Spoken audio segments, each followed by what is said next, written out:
Hey, what's going on? I thought I blew a belt at first, but it's still rolling. And so, I mean, you can tell there's a lot of, something blew apart back there, but I don't dare run it because it's vibrating like crazy. So let's just tow it back to the shop.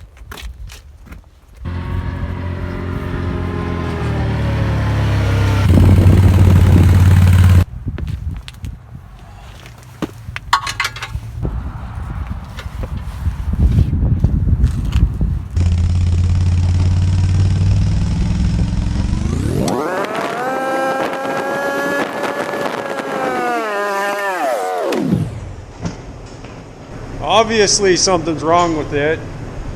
I originally thought I blew a belt. Oh, it's cold out there. I thought I blew a belt, but it still runs but vibrates like crazy, so I think there's something else wrong with the clutch. Anyways, we'll tear into it and find out what's going on.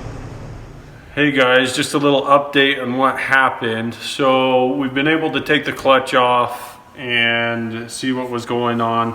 What was going on is we were running some aftermarket weights because obviously with the turbo of this machine, the stock weights, it would just really fast. And so there wasn't enough load in the mid to the top end. And so we found these aftermarket weights for this clutch.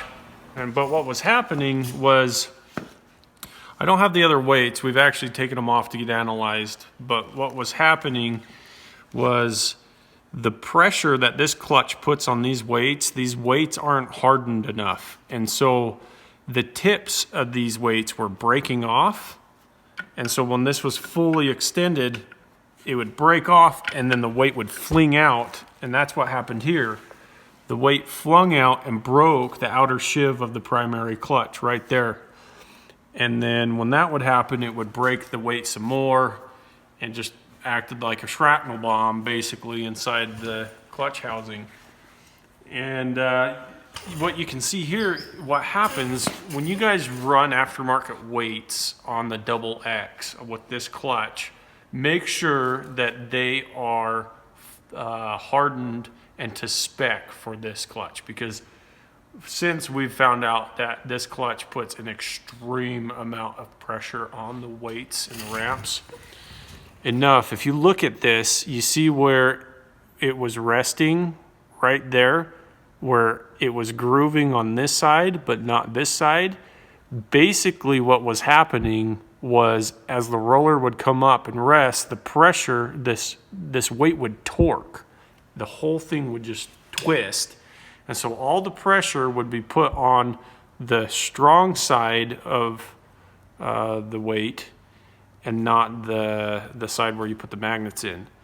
And with that torquing and the lack of tempering of this weight, it would break it. It would break the tip off, make it to where it wasn't long enough to be on the roller anymore, and then fling out.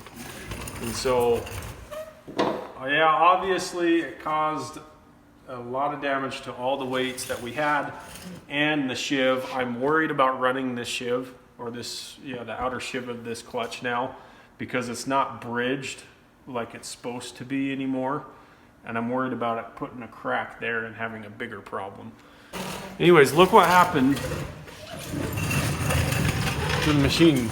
That's why when we pulled it aside, when we thought we blew a belt, we didn't blow a belt, but it still caused all sorts of damage. When the weights broke, it basically added, like I said, acted like a shrapnel bomb and just threw weights and magnets everywhere and just destroyed the whole housing.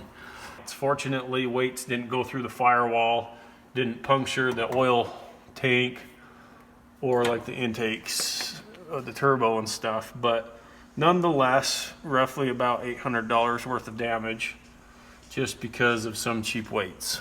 So we live and learn. We'll put new weights in it. We'll get it running again. Thanks for watching, guys.